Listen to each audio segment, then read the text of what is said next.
일단 어머니하고 그 당시에 이제 약속한 게 있으니까. 네, 그렇죠.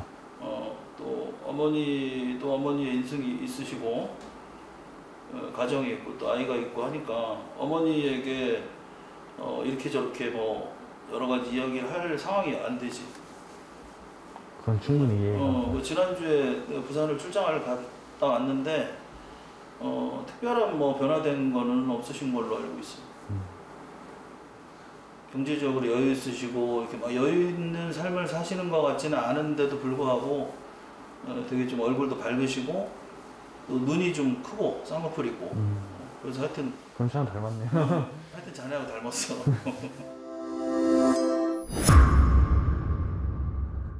만 18세가 되자 자립지원금 500만 원을 가지고 보육원을 나와야 했고 집을 구하는 방법조차 몰라서 노숙 생활을 했습니다.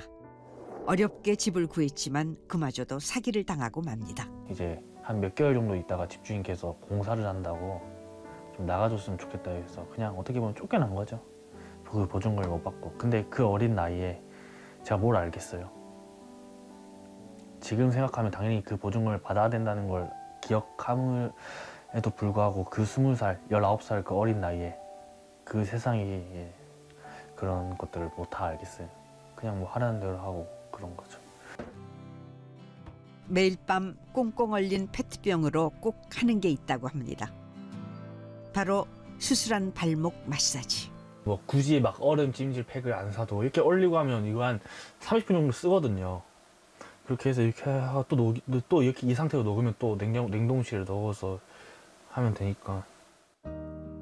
국가대표 선발을 앞두고 발목 상태가 걱정되는데 이럴 때면 유독 엄마 생각이 많이 납니다. 만나면 엄마한테 첫 마디를 뭐라고 해야 될까라는 생각 드는. 아니 그냥 전 아무 말 안 하고 그냥 저를 낳아주셔서 감사하다. 그래서 내가 지금 이렇게 크게 신체 조건도 좋고 이렇게 키도 크고 다 어머니 덕이다. 어머니가 저를 포기하셨으면 나는 지금 이 세상이 없다. 엄마를 한 번이라도 만날 순 없을까? 안녕하세요. 오랜만에. 네. 잘 지냈어? 네. 키가 더 큰 것 같은데. 반갑게 인사를 나눈 이 남자는 누굴까? 여기는 근데 어떤 일로 오신 거예요? 여기는 이제 저를 낳아주신 어머니 소식을 듣고 싶어서 제 어머니 소식을 조금이라도 이제 알아봐 주신 분이라 가지고 이렇게 제가 찾아뵙게 되었어요. 부상 당한 건 어때요? 부상으로 힘들어지면서 엄마 생각이 간절해졌는데요. 슬럼프? 슬럼프. 네, 그런 게 많이 찾아왔고 또 힘든 그런 시기가 있었고 그러다 보니 그때 가장 뭐 가족이라는 게 생각이 나잖아요. 일단 어머니하고 그 당시에 이제 약속한 게 있으니까. 네, 그렇죠. 또 어머니도 어머니의 인생이 있으시고 가정이 있고 또 아이가 있고 하니까 어머니에게 이렇게 저렇게 뭐 여러 가지 이야기를 할 상황이 안 되지. 그건 충분히 이해가. 뭐 지난주에 부산을 출장을 갔다 왔는데 특별한 뭐 변화된 거는 없으신 걸로 알고 있어요. 경제적으로 여유 있으시고 이렇게 막 여유 있는 삶을 사시는 것 같지는 않은데도 불구하고 되게 좀 얼굴도 밝으시고 또 눈이 좀 크고 쌍꺼풀 있고 그래서 하여튼 그럼 저랑 닮았네요. 하여튼 자네하고 닮았어. 다른 사람을 통해 느끼는 엄마라는 존재. 보고 싶은 마음은 앞서지만 지금은 잠시 그 마음을 접어둬야 할 때인 것 같습니다.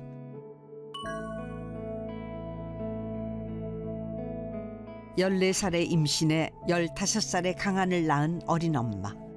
어떻게 보면 저보다 더 어린 나이에 임신을 하게 된 거고 어떻게 상상은 못한 난 진짜 14살에 날 그게 그 임신을 했다는 게 난 솔직히 이해 진짜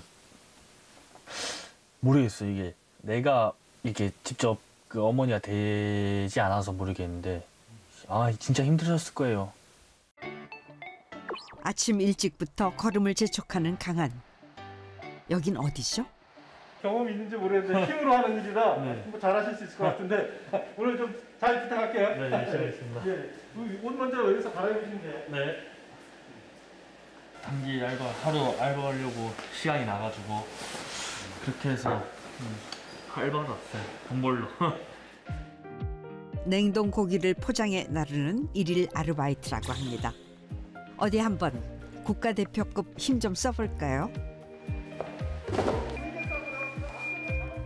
잦은 훈련 때문에 정기적으로 일을 하기 어려운 상황. 이런 단기 아르바이트로 틈틈이 생활비를 번답니다. 이 고기라서 더 무거워. 냉동이요. 돈을 많이 주니까. 돈을 많이 주. 일단 페이가 세잖아요. 쉴 틈 없이 이어진 다음 작업은 냉동 고기 포장 작업. 무거운 박스를 나르던 거에 비하면 몸은 편하지만 고도의 집중력이 필요한 작업입니다. 포장한 고기는 박스에 넣어 냉동 창고로 운반해주면 끝.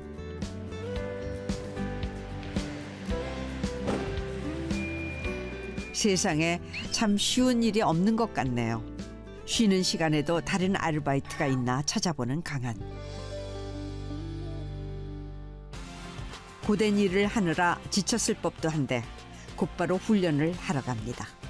국가대표가 되기 위해선 훈련도 게을리할 수가 없다고 합니다. 훈련을 마치고 돌아온 집. 계속 몸을 쓰느라 배가 많이 고팠나 봐요. 저 집에 있을 때 막 제가 요리하거나 그렇게까지 할 능력도 안 되고 그럴 수 있는 방법도 모르고 요리를 할 수 있는 게 없어요. 그래서 간단하게 빨리 먹어야 할 땐 역시 컵라면. 그런데 아침부터 일도 하고 훈련도 하고 온 건장한 체격의 운동선수가 먹기엔 양이 좀 적어 보입니다. 남들은 오해하는 게 있어요. 체육이라고 해서 밥을 많이 먹는 게 아니에요.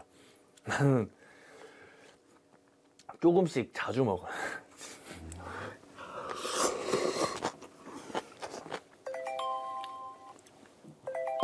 이게 보시면 여기만 찍어줘. 이거 빨리 수락 해야 돼. 밥 먹는 동안에도 배달 앱을 켜둔 건데요. 이게 놓쳤어. 이어서 울리는 알람.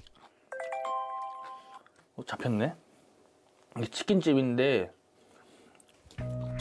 이번엔 주문이 잡혔습니다. 먹던 라면도 놔두고 배달 아르바이트를 하러 뛰쳐나가는 강한. 운동과 재활에만 집중해도 부족한 시간에 일하고 또 일하고 이런 생활이 지칠 법도 하지만 그럴수록 더 열심히 산다는 강한. 그가 이렇게 강해져야만 하는 이유는 어디선가 보고 있을 엄마를 위해서랍니다. 며칠 후 고향 부산을 찾은 강한. 그에게 부산이라는 장소는 더 남다르다고 해요. 날 낳아주셨으니까 그래도 우연치 않게 이제 부산에 제가 여행이든 뭐 이제 놀러 오든 그렇게 이제 놀러 왔을 때 한 번이라도 마주쳤으면 좋겠다는 그런 뭐 소망은 있죠. 엄마.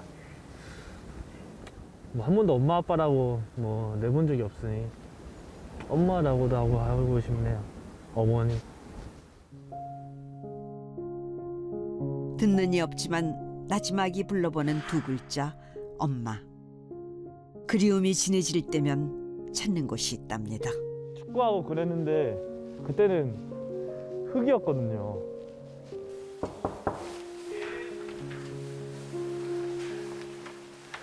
네, 안녕하세요. 와, 가은입니다. 와, 반갑다, 야. 잘 지냈나? 네. 한대. 중학교 3학년 때 이제 전화 오고 나서 이제 담임 선생님으로. 훌쩍 커버린 강한이 신기한 선생님. 나 엄청 말랐었는데 학교에서. 오, 완전 돌덩어리인데요.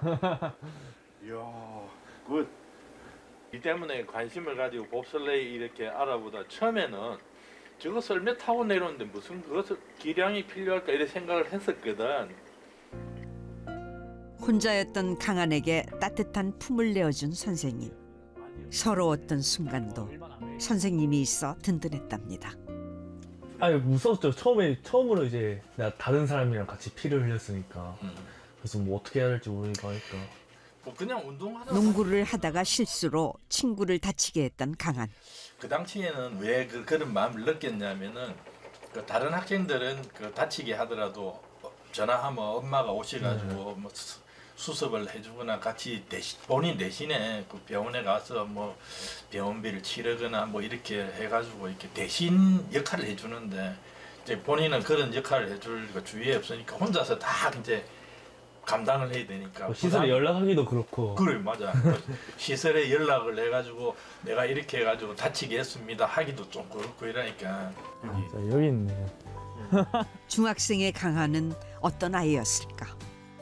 선생님 옆에 꼭 붙어있는 이 학생이 바로 강한. 귀여운 얼굴은 그대로, 몸만 큰 느낌입니다. 오랜만에 마주한 옛 추억. 힘들기만 했던 것 같은데 이제와 돌이켜보니 지금의 나를 잊게 한 소중한 순간입니다. 누군가 어떤 부모님이 낳아주셨지만 그건 일막일장이고 그 인생 이막일장은 네 거니까 앞으로 네가 활짝 더 만들어가는 것이 그게 이제 더 역전의 드라마가 펼쳐지지 않겠느냐 하는 생각이 들어요.